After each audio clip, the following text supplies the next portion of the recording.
a school's humble fundraiser to educate girls in Africa has raised more than 200 times its original goal of $900 after a tweet by Senator Bernardi that condemned the event prompted a flood of support. The principal of South Australia's Craigburn Primary School said the students organised the Do It in a Dress fundraising drive after learning about girls in Africa who did not have access to education. Senator Bernardi tweeted his frustration about the idea on Wednesday by writing, "This gender morphing is really getting absurd." That tweet prompted a backlash and a flood of donations, and in less than 48 hours, the school had hit $200,000. The Do It in a Dress campaign has been run by Australian charity One Girl for 6 years. Senator Bernardi said he stood by the original tweet and did not consider his outrage to be a mistake.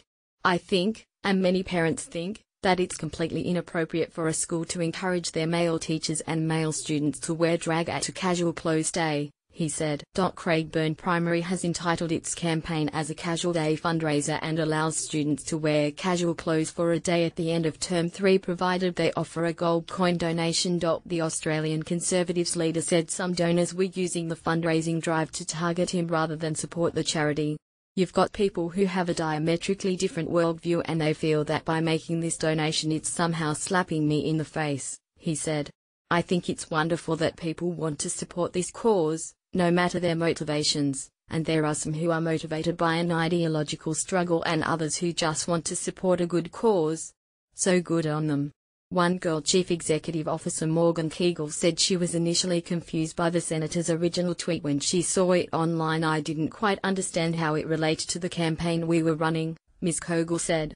"We've been running this campaign for 6 years, so it's not intended as any comment on what's going on in Australia right now." Ms. Kegel said that while many were using the situation as a sounding board for other issues, at the end of the day, hundreds of girls without an education in Uganda and Sierra Leone would now have access to an education.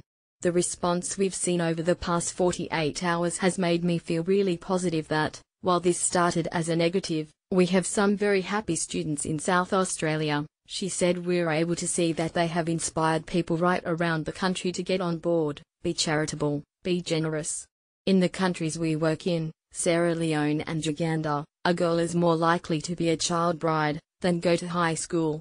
Ms. Kegel said the charity had reached out to the school to ensure they had all the resources and support they needed and wanted to get involved when the fundraising day is held.